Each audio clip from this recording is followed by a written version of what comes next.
shikues nderuar, jemi rikthyer tashmë në pjesën e dytë ku do ndalemi tek zhvillimet në vendin ton. Kam të ftuar ditën e sotme zotin Skënder Dika, kandidat më 11 maj për deputet i Partisë Demokratike në zonën e Shijakut. Zoti Dika, ju përshëndes.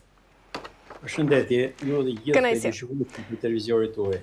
Zoti Dika, unë do doja ta nisja me rreshjet e dëndura të 3 ditëve të fundit, të cilat kanë sjellë përmbytje të shumta në disa zona të Shqipërisë, duke shkaktuar ashtu si e dim tashmë probleme serioze në banesa, në infrastrukturë, por jo vetëm. Doja të pyesja në lidhje me gjithë të situatë, se si e keni parë ju të gjithë situatën që ka ndodhur, kaosin që ka ndodhur dhe çfarë keni kuptuar? A është kjo vërtet një fatkeqësi natyrore apo është vetë dora shkatrimtare e njeriut? Shiko, unë i kam ndjekur me shumë shqetësim, me shumë preokupim, me shumë keqardhje, si që ndjek çdo njeri i përgjegjshëm brenda dhe jashtë vendit. Dhe më vjen keq që të dy krahët politike interpretojnë në mënyrën e vet, qeveria ja hedh fajin zotit, opozita deri diku ka dhe drejt, ja hedh fajin qeverisë. Por po t'i shohim me vëmendje gjërat, lidhen. Sa herë që bien fatkeqësi në Shqipëri, qytetarët zbulojnë diçka. Kur ra tërmeti, për shembull, zbulum që në Thuman nuk punon dhe shkalla hidrolike për të shpëtuar ato familjet që priten 5-6 orë, më në fund humbën jetën. I ndriç shpirti atje ku janë, se i kërkoj edhe falje familjarëve që po ja kujtoj. Kur bjen zjarri, kujtohen shqiptarët që s'pas me pas një avion për thirrë zjarrin. Kur ndodhin përmbytjet, kujtohemi që ajo pompa atje e hidrovorit në Porto Romane që ka montuar gabim dhe nuk punon deri në një nivel të caktuar. Kujtohet pushteti që pas kanë qenë bllokuar tubacionet. Shoh ministrin e mbrojtjes i vjen dhe zhbllokon një tubë të Durrës dhe thotë zgjidhë situatën. Kto pastaj kthehen që Sharake dhe qeveria fakton me gojën e vet që është fajtore. Nuk është detyrë e qytetarëve të pastrojnë tubet, as të kontrollojë si është montuar pompa në hidrovorin e Porto Romanës.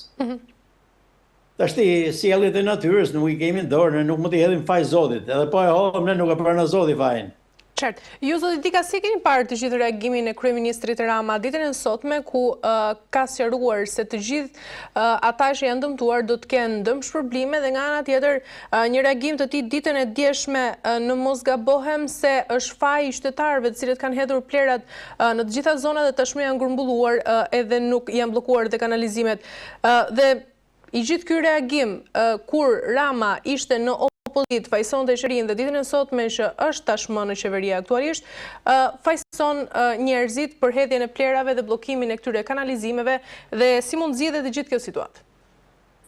Shiko, Rama është një akrobat i madh politik që është shumë e lehtë dhe shumë e vështirë për të kuptuar. Unë për vete e kam shumë të lehtë për të kuptuar Ramën, se sa herë ndëgjoj marrë të kundërtën sa që thotë dhe gjithmonë dele vërteta.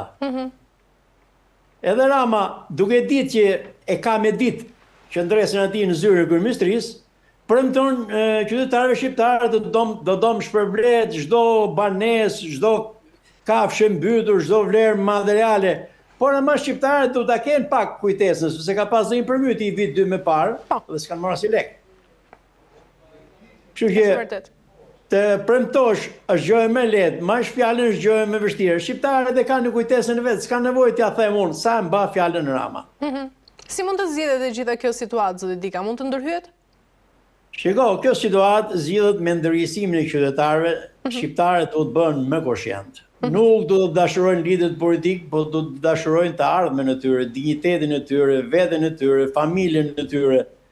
Kjo qeveri po jep prova, kjo fatkeqësi që bënon, Zoti rujt mos na ndonë jetë njerëzore, dha provë që kjo qeveri është komplet e paaftë për të menaxhuar asnjë lloj situate. Përkundërzi, është shumë e aftë për t'i paraprirë dhe për t'i shkaktuar me paaftësinë e vet çdo lloj fatkeqësie. Edhe në kohën e Enver Hoxhës kanë qenë pastruar kanalet, ka qenë marrë nga dëshmëri çdo gjë, sot çdo zyrtar nga roja e bashkisë, nga gjendje civile, nga çdo lloj zyre, e ka mendë si të qisë 10 lekë bekshish gjatë ditës dhe jo si të menaxhoj fatet e qytetarëve që drejton.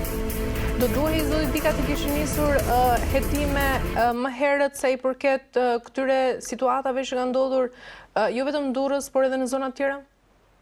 Kjo është minimumi në një shoqëri demokratike, është minimumi kudo që ndodh një avari, nxirret shkaktari para përgjegjësisë. Vetëm në Shqipëri ndodhi kundërta. Bile, unë jam skandalizuar mbrëm kur kam pa zëvendëskryeministën Balluku duke i shku qytetarëve tek fatkeqësia. Po t'ishte Rama një burr i ndershëm, unë do ta kisha kuptuar shumë drejt. Bravo i qoftë, do kisha thonë, e ka qu atje dhe ta shohim me sytë e vet se çfarë i ka shkaktuar qytetarëve shqiptar me vjedhjet, me korrupsionin, me keq menaxhimin që i ka bë infrastrukturës publike në Shqipëri. Por duke mos pas besim ke dëshmëria Ramës, me gjanë një metaforë shumë ironike. Ajo që e shkaktoi këto plagë të popullit, shkon me i fërku kokën dhe me kuru plagën, që është gjë shumë e pamundur. Kjo ishte një fyrje e madhe që i bënë shqiptarëve dje Rama, kur i nxori Ballukun me ja çu ke përmbytjet. Një person që është pa në kërkim, që pritet të arrestohet, që Rama pa mbron, është bë palë me krim. Ta çosh shohë pasojat e vjedhjet vete që ka bërë infrastrukturë, ishte një fyrje e madhe që i bën shoqërisë shqiptare. Por shqiptarët jo që s'kan kujtesë, po tregojnë që s'paskan as vëmendje me i pak të gjëra. Zoti Dika, pse zoti Rama nuk e shpalli gjendjen e fatkeqësisë natyrore? Kjo është e lehtë, sepse po të shpallet, do ketë disa detyrime financiare për të përballur, edhe financat e Ramës ju e dini, po të ketë 5 lekë në arkat e shtetit, e morën ato që e kanë më afër. Por bën kështu manovrash politike, bën propagandë me kamerë, me vete, me medje. Edhe do t'jesh me nivel të ulët, ta besosh, do t'jesh me nivel të ulët. Ndërkaq zoti Dika, mbrëmjen e djeshme është organizuar edhe një protestë sa i përket të gjitha këtyre zhvillimeve që ndodhen, përmbytjeve në Durrës, përmbytjeve në zonat e tjera rreth Durrësit, është organizuar një protestë përpara bashkisë, si e keni parë ju? Protesta ishte një gjë e dur, e pash çik anemike, me thënë.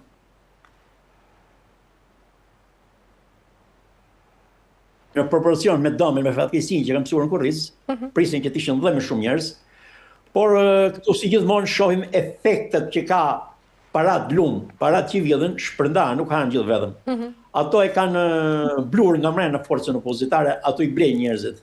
Në çdo protestë, po shikoni, 5% janë patronazhist me telefon dorë që fotografojnë kush morën pjesë. Nëse mjesë të thrasën, shiko se ti ke motrën punë, shiko ti ke nusën e çurin mësuese, ti ke këtë dhe ditën e dytë nuk del më shkret, si për impresion.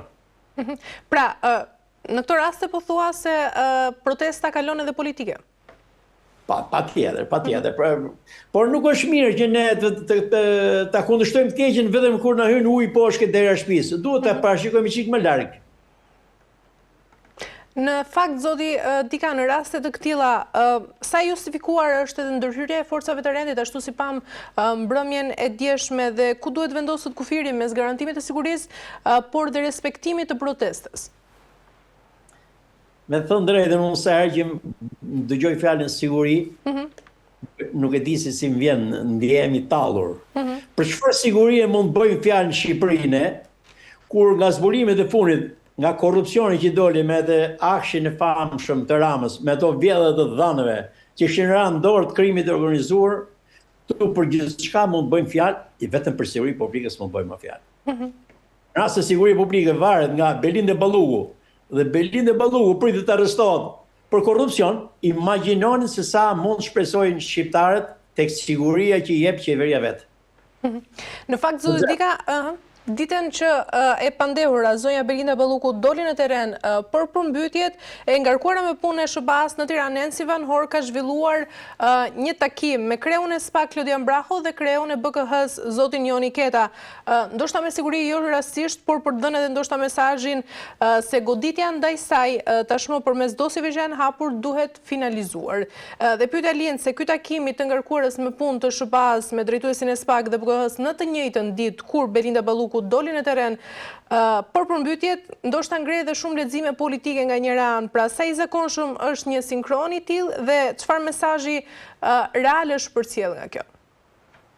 Unë ju vlerësoj ju për vëmendjen tuaj si gazetare, e keni realizuar shumë bukur, por uroj që këtë takim ta kenë parë dhe përfaqësitë e tjera diplomatike në Tiranë.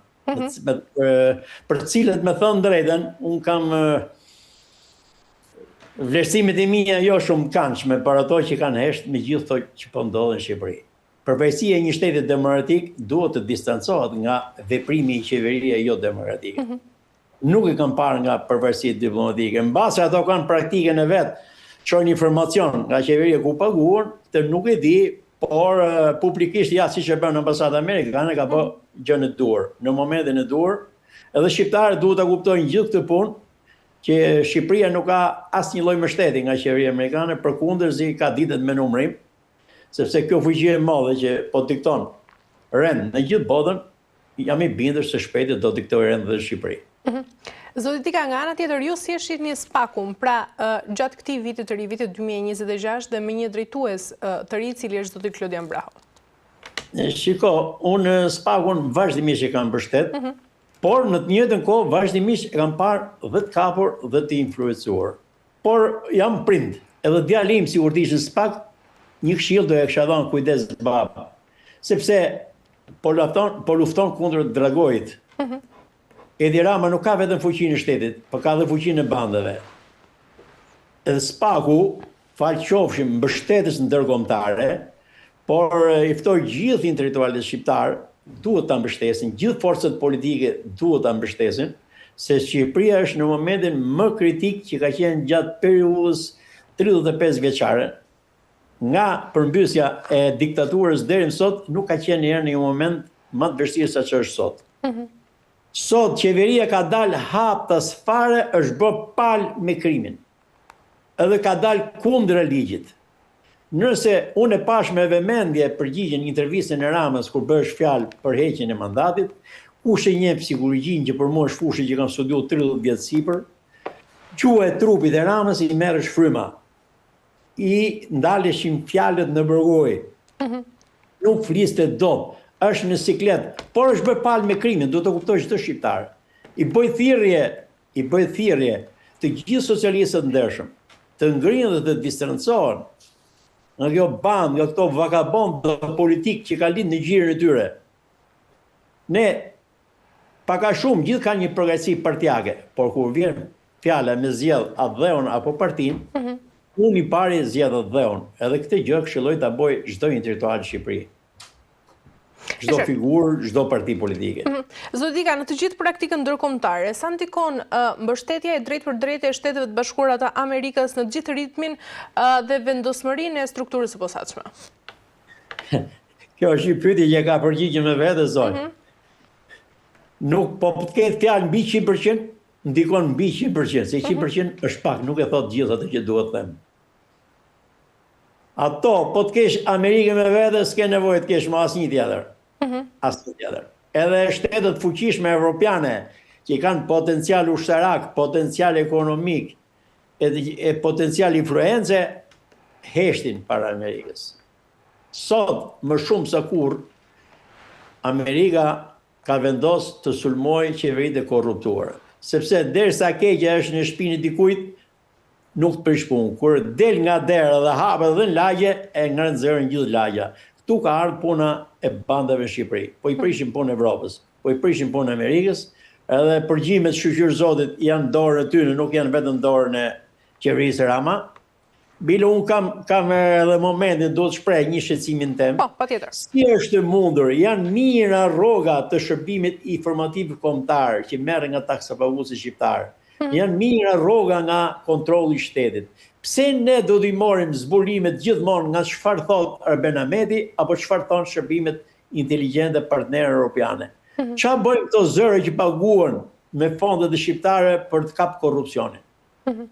Tu nesër qeveria teknike që do jetë ka shumë punë për të bërë. Ka shumë miliarda lekë për të mbledh e për të kthyer këtë xhepi qytetarëve. Se po si morëm lekët kemi bëj gjysmën e punës me këto që arrestojmë. Hoteli punon Durrës, 4 detorët rrinë burg, i paguaj populli. Kurse lekët hotelit i marrin ato që janë burg. Qartë. Qartë, dika, nga ana tjetër, i gjithë ky lloj mesazhi diplomatik që ka ardhur nga ana e SBA-s, pra pikërisht në takimin me drejtuesin e SPAK dhe atë të BKH-s, çfarë pasojë politike mund të ketë për qeverinë finalizimin e këtyre dosjeve të cilat janë tashmë në hetim, siç është dosja e Akshit, dosja e zonjës Balluku, por sidomos në një moment krize, siç është tashmë situata e përmbytjeve? Shiko, këtë situatë kaotike këtu e solli toleranca e ligjit, që ka një mirë arsye për t'i shpjeguar, por ligji që është shumë tolerant dhe keq urrit. Vetëm ligje do jetë ajo prap që do ta shkulit keqen nga kjo shoqëri, asgjë tjetër.